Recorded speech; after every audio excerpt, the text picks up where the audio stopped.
En mis muy escasas lecciones acerca de construcción, me enseñaron que una de las partes importantes es cuando tomamos lo que me enseñaron que se llamaba una zaranda y poníamos la tierra o la arena ahí y la movíamos para que al otro lado solo pasara la arena más fina. Y aquellos pedazos que ya estaban duros o que tenía piedra se quedaban en la zaranda, de tal manera que solo trabajáramos con la arena más fina. Esta zaranda es como una cosmovisión, es más o menos así como funciona en nuestra mente, por supuesto. Significa que cuando tengo una cosmovisión de la vida X, lo que tengo es como una zaranda y cada pensamiento que yo tengo es echado ahí y yo lo muevo con mi estilo de vida, y entonces lo que sale del otro lado es realmente con lo que yo trabajo.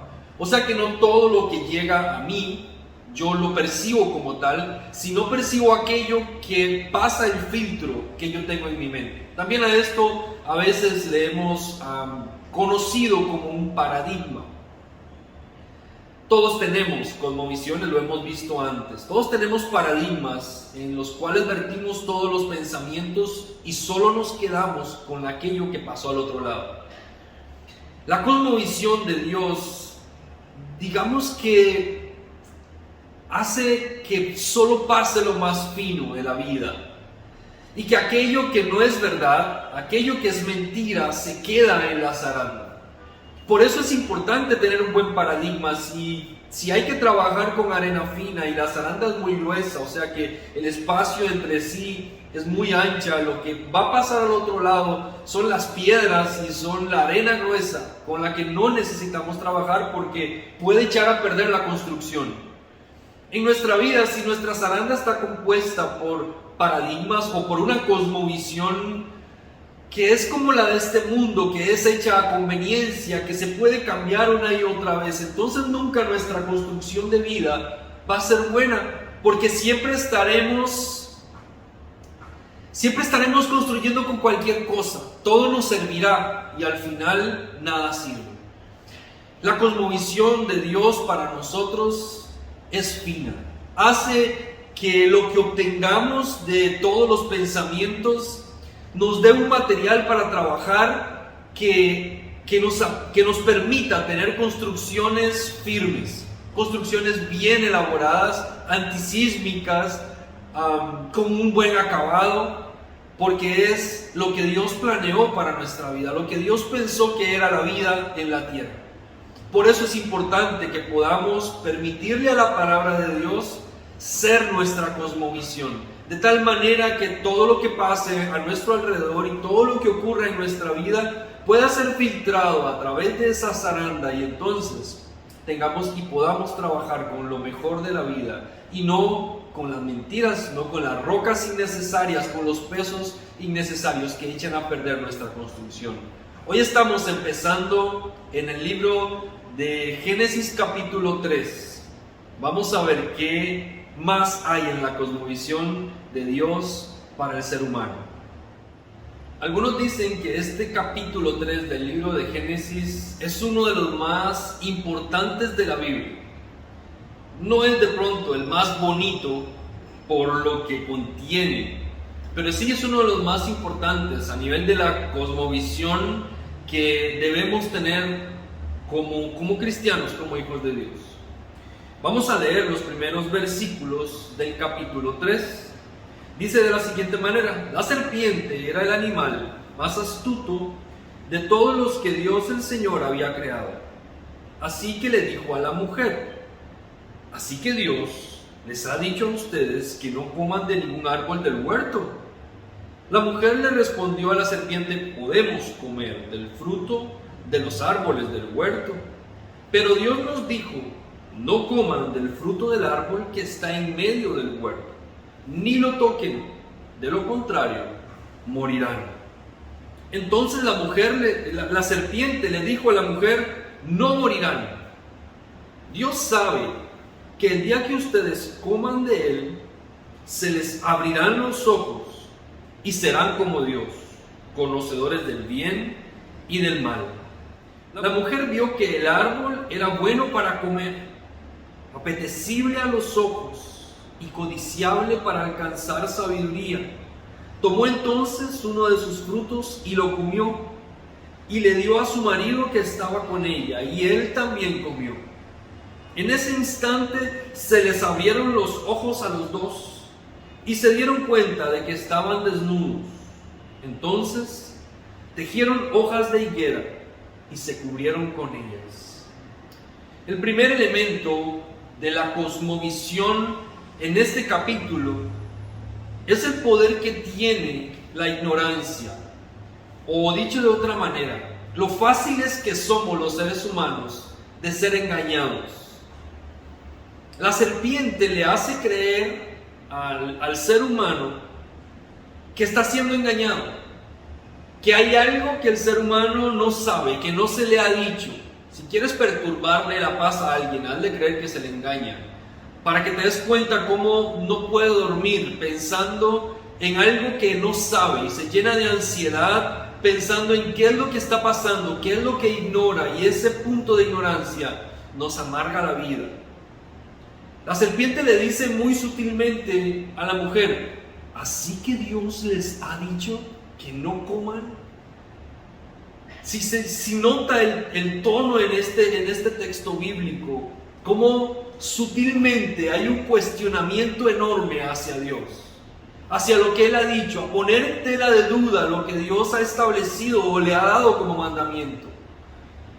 Y la mujer comienza a pensar en lo que Dios le dijo. El enemigo hace que la mujer piense que a lo mejor Dios no le está diciendo toda la verdad. Y de hecho le hace creer que ella, la serpiente, sabe algo que la mujer y el hombre no saben, y que Dios también sabe, pero que no se los quiso decir. Siempre ignoramos más cosas de las que sabemos, pero cuando eso que ignoramos tiene que ver con nuestra integridad, con nuestra seguridad, con nuestra felicidad, perdemos el control y somos presa fácil de cualquiera que sepa engañarnos. Establecemos con esto que el ser humano es engañable y que aunque Dios le había dicho lo que iba a pasar, el ser humano no lo había vivido todavía. Lo vivió después y seguramente se arrepintió después.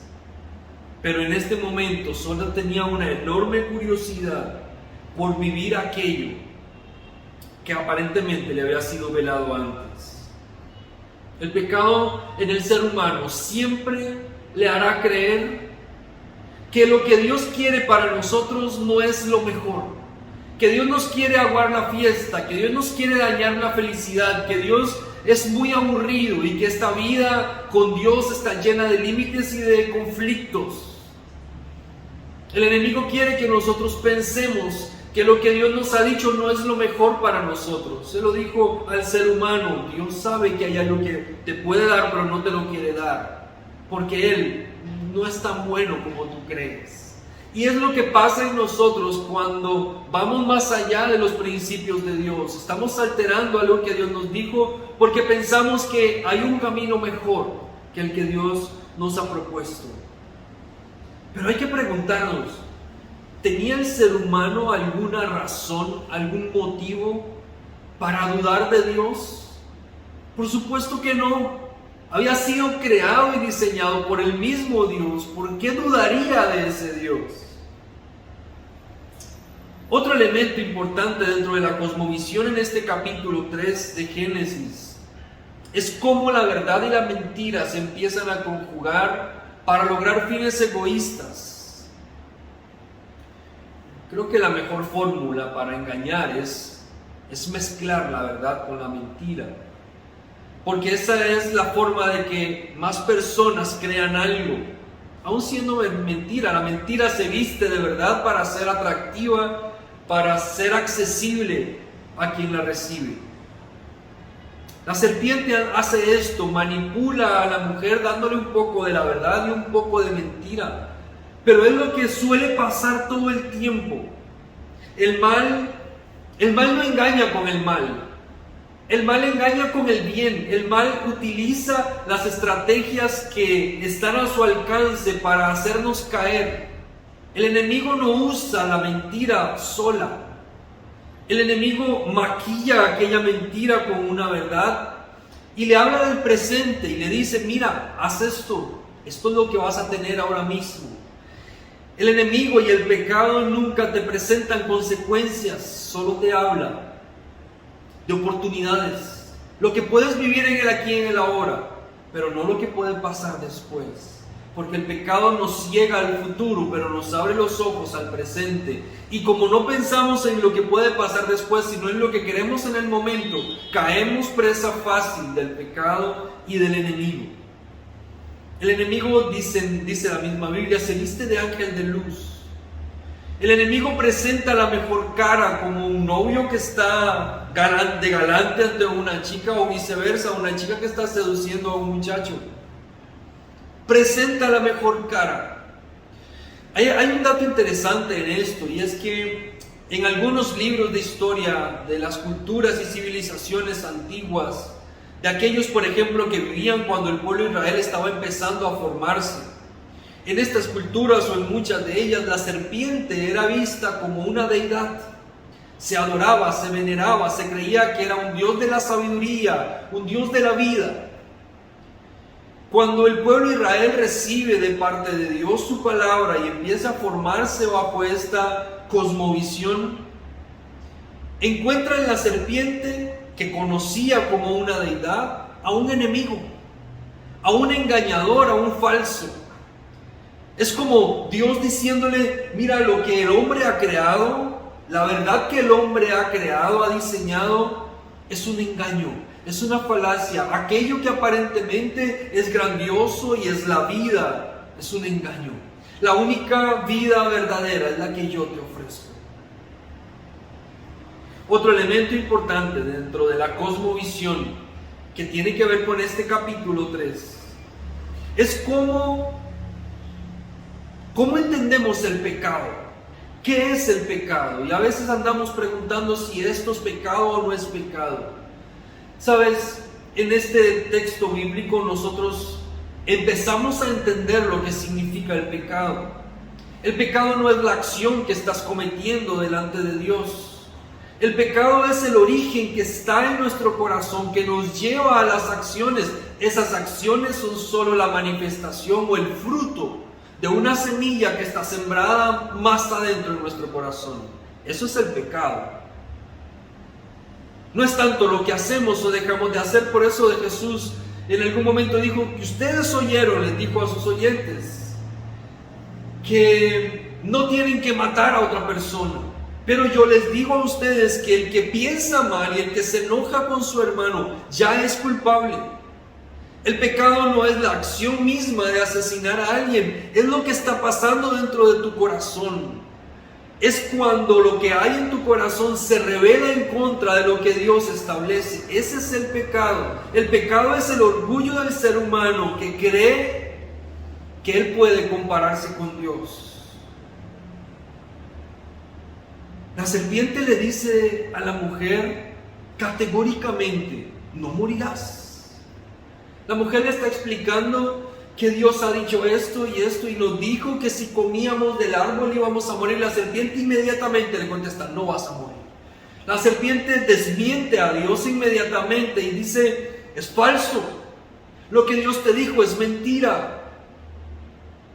Y la mujer comienza a pensar ahora en dos posiciones. Ya no en la de Dios, sino ahora en la otra nueva posibilidad que el enemigo, que la serpiente le da.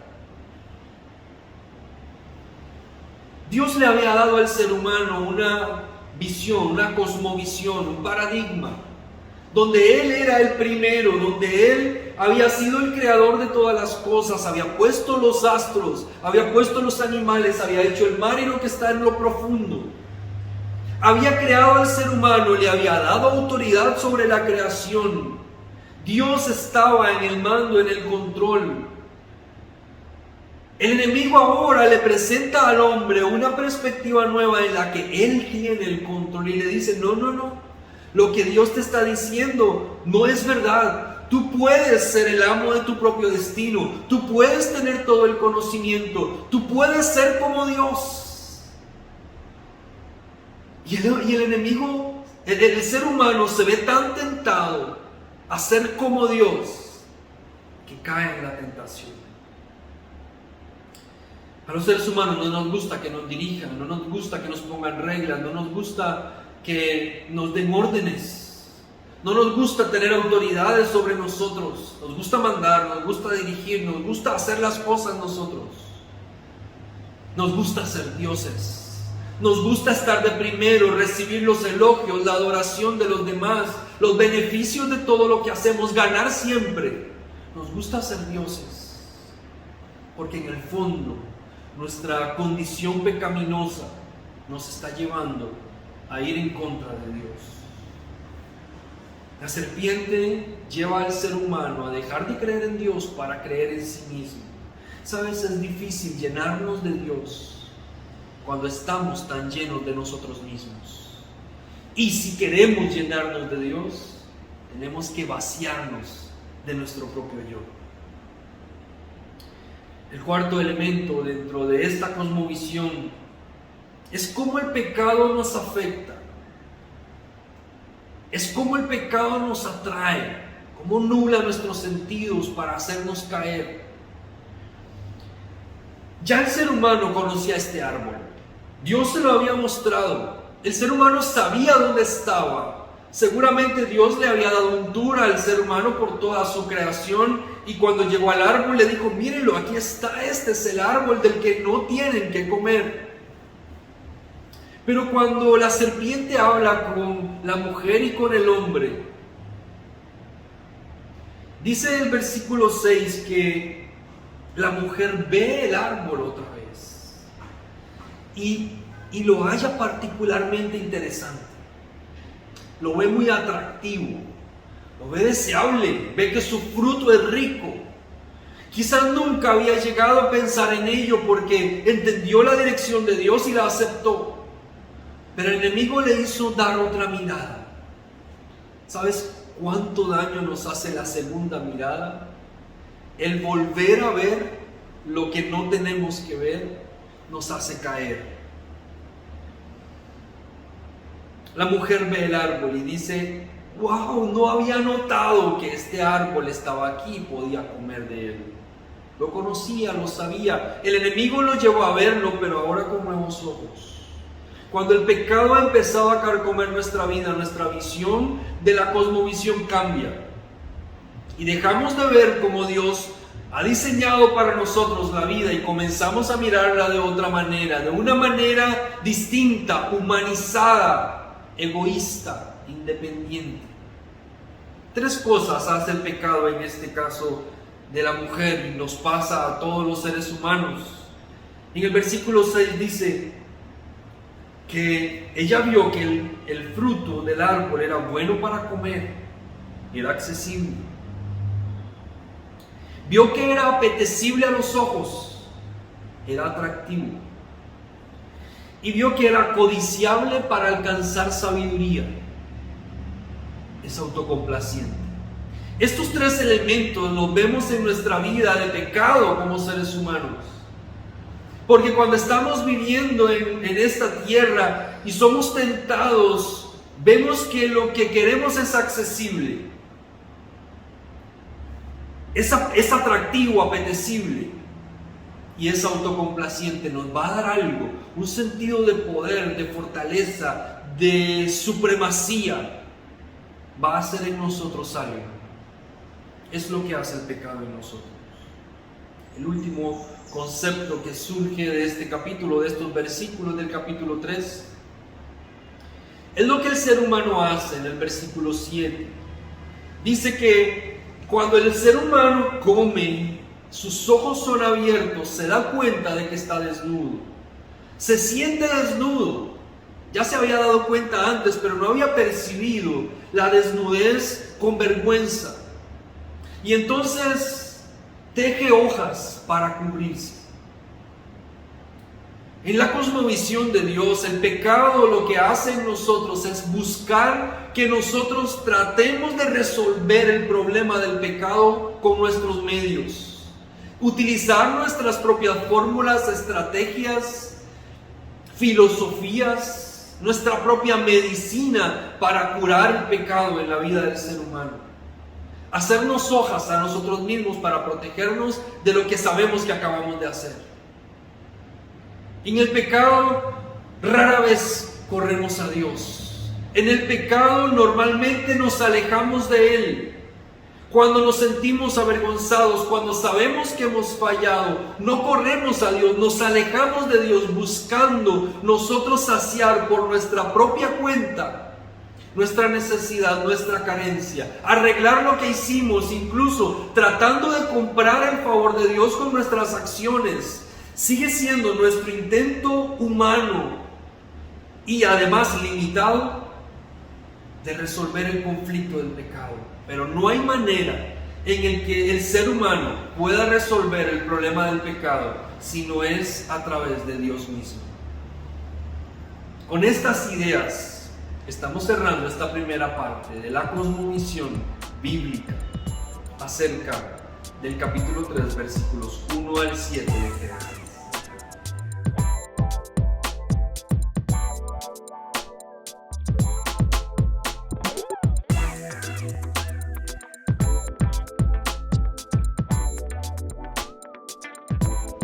Hoy estamos aprendiendo la octava de las 10 gemas del infinito que estamos descubriendo o recolectando en nuestro caminar hacia una cosmovisión bíblica.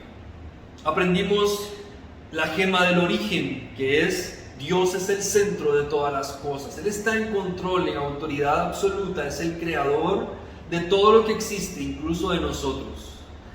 Segundo, aprendimos la gema de la fe, que dice que nosotros tenemos que aprender a confiar en ese Dios, poner nuestra confianza total, no solamente de manera intelectual, sino total, nuestra vida entera en sus manos.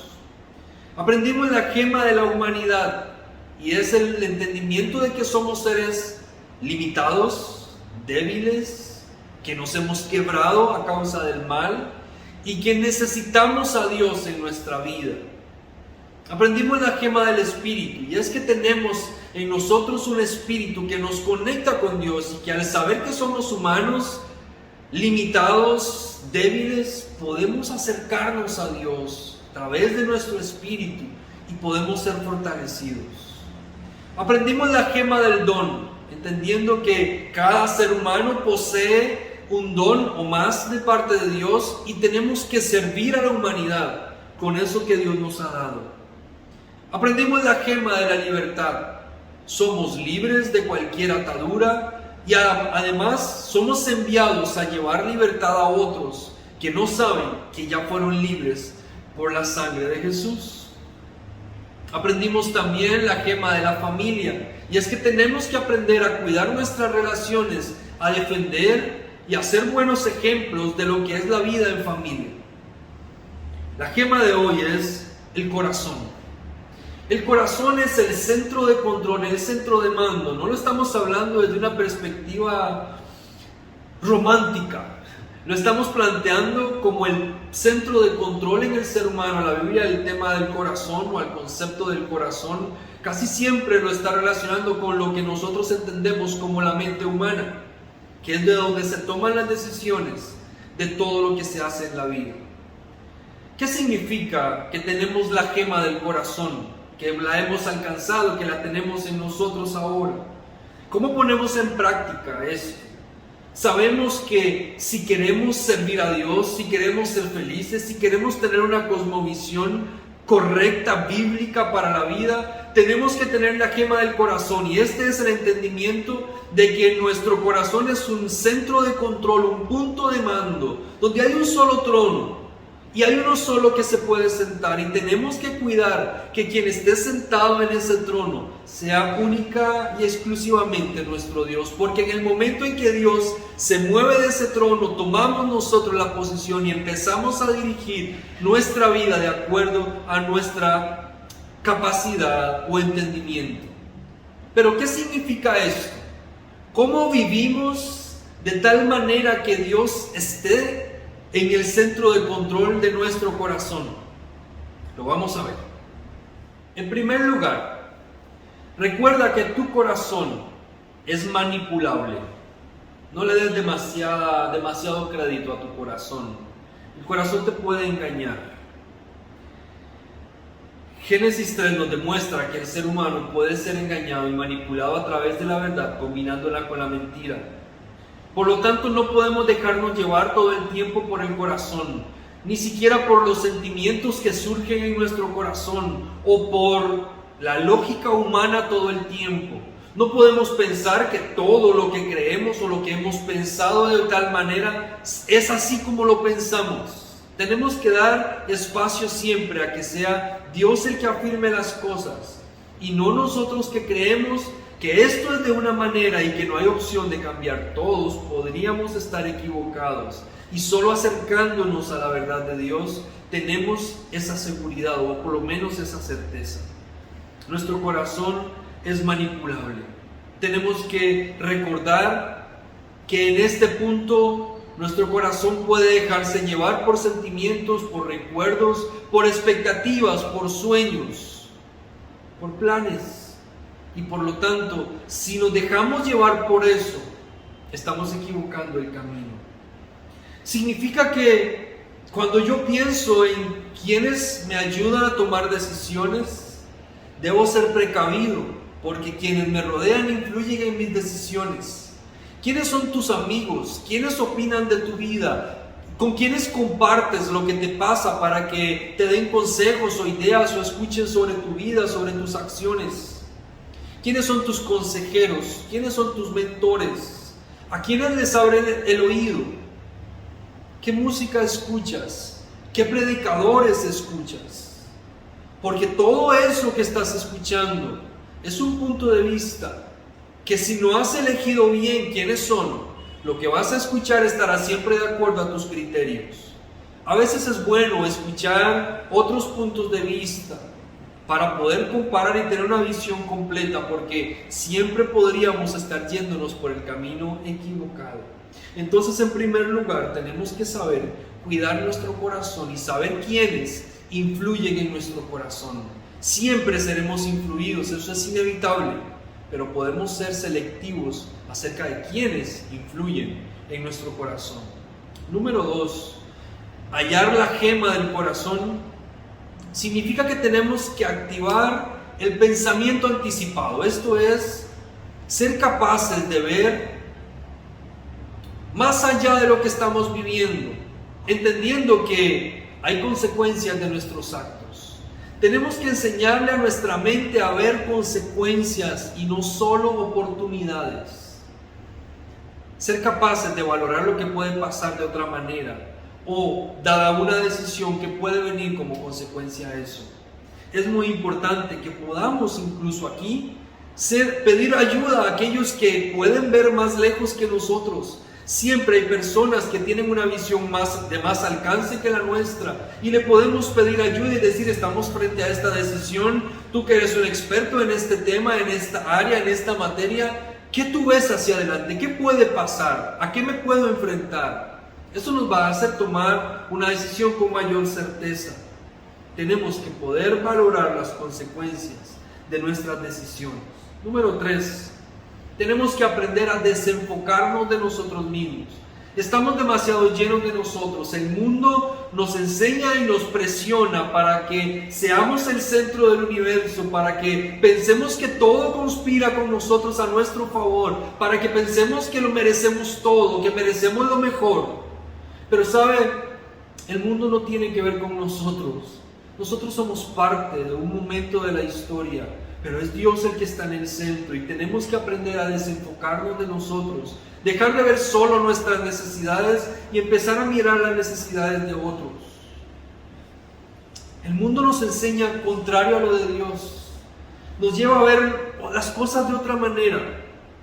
Piensa en tu corazón como la torre de control de un aeropuerto, desde donde se dice quién y dónde aterriza, quién y dónde sale.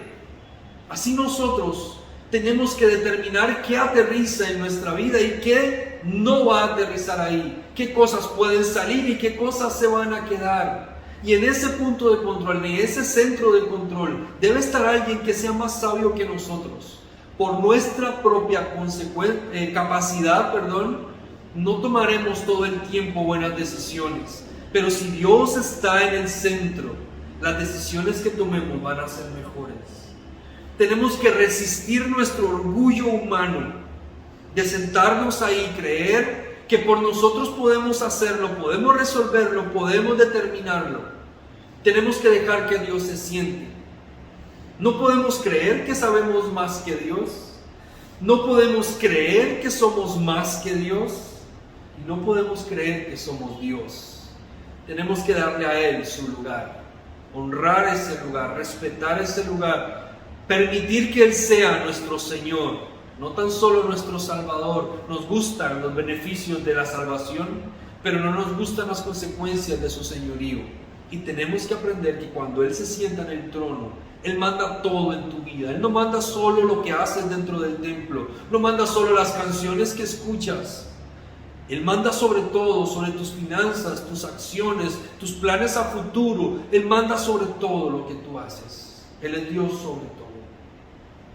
El siguiente elemento o la siguiente puesta en práctica de lo que significa que tenemos la gema del corazón es comprender y tener cuidado de cómo funciona el pecado. Cuidarnos de las 3A. El que es accesible, que es atractivo y que es autocomplaciente. Esta es la forma en la que el pecado siempre llegará a nuestra vida. ¿Será accesible? ¿Será atractivo? ¿Y será autocomplaciente? Piensa en todo lo que es pecaminoso y te darás cuenta que cumple con estas ideas, con estas 3 palabras. Por eso no podemos dejarnos llevar por todo lo que parece fácil, porque aunque es accesible, no todo lo debemos tomar. No todas las oportunidades fáciles son para nosotros. No podemos confiarnos de todo lo que es atractivo, aunque nuestra vista diga que sí, porque no todo, dicen por ahí, lo que brilla es oro. No todo lo que está a nuestro alcance y que se ve bien para nosotros y nos parece formidable debiéramos tomarlo y tener acceso a ello. Porque siempre que vemos que eso nos genera un beneficio, decimos esto es para mí, voy con eso. Esa es la fórmula del pecado: atractivo, accesible y autocomplaciente. Pero mire qué interesante cómo lo que Dios nos enseña en su palabra y la cosmovisión de Dios para el ser humano va por otro camino. Dios nos ofrece una vida que no es de AAA. Porque aunque es fácil acceder a la salvación, nos puede costar la vida. Porque aunque este camino tiene muchas cosas lindas, atractivas a la vista, también es un camino doloroso. Y aunque este caminar en Cristo nos trae mucha bendición, también nos hace perderlo todo para servir a otros. ¿Ya te das cuenta cómo el caminar con Cristo es diferente? No busca solo lo que es fácil y accesible. Por eso la puerta estrecha y angosto el camino. ¿Se acuerda de ese texto bíblico? Es el que lleva a la salvación. Por eso cuando nosotros venimos a Cristo, sabemos que no podemos vender esto como una prosperidad barata. Porque habrá momentos difíciles donde pasaremos pruebas, donde seremos rechazados. Y eso también es parte esencial de esta vida cristiana y desarrolla nuestro carácter. No podemos pensar en la vida cristiana como algo donde obtengo un beneficio, me enriquezco a costa de los demás, pongo una iglesia para hacerme rico y quedarme con las ofrendas. Porque más bien cuando venimos a servir a Dios a través de su iglesia, somos llamados a dar todo y más para servir a otros.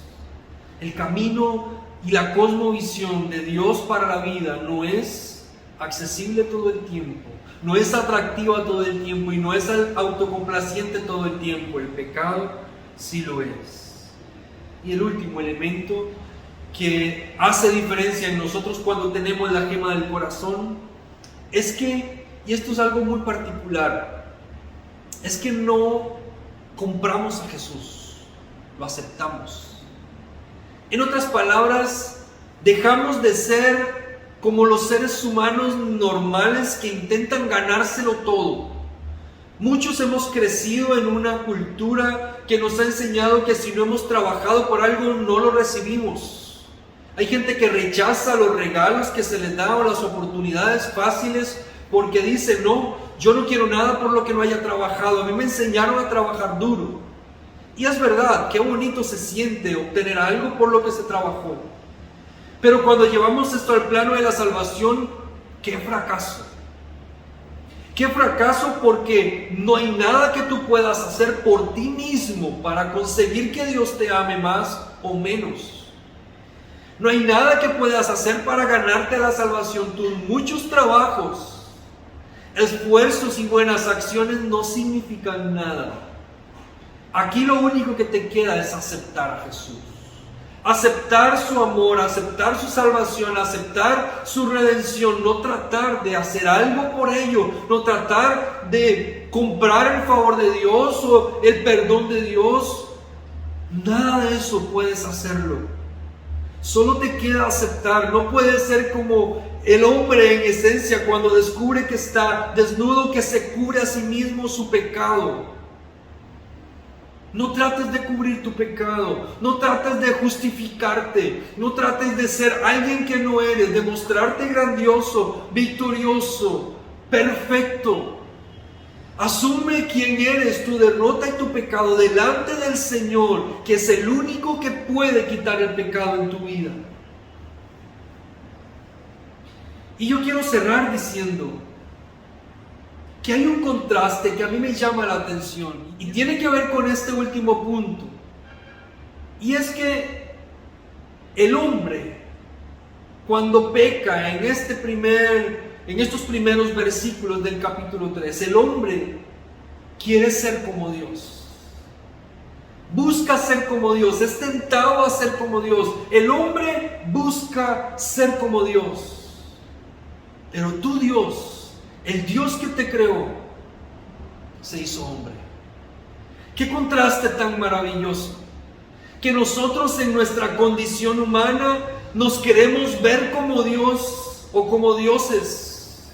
Pero el Dios que verdaderamente es Dios, el más grande, el soberano, el creador de todo lo que existe, se hizo hombre. Para vivir nuestra realidad humana, se encarnó en piel de ser humano para vivir como nosotros el frío, el calor, la tristeza, la incertidumbre, el hambre, el dolor, la pena, la traición. Vivió la enfermedad, vivió el castigo, vivió el juicio. El Dios más grande se hizo como tú y como yo. ¡Qué grandeza! La serpiente le dice al hombre: tienes que ser como Dios. Y sabes, ese Dios se hace como tú. Por eso es que buscamos a este Dios, para aprender de Él. Por eso es que su cosmovisión en la vida nos vuela los sesos. Porque lo que Él hace va más allá de nuestro entendimiento, de nuestra capacidad. Solo nos queda aprender la lección de la humildad. Y nos la da nuestro mismo Dios, que siendo en forma de Dios no se aferró a eso, sino que tomando condición de hombre se hizo como un siervo, y así fue hasta la muerte. Necesitamos vaciarnos de nuestro orgullo, de nuestra falta, de nuestra estupidez humana, de nuestra lógica, de nuestra razón, vaciarnos de eso y llenarnos de Dios en nuestra vida, adorarle a Él y ponerlo en el trono de nuestro corazón y decirle: Señor, tú mandas en mi vida, yo te doy el control total y absoluto de quien yo soy.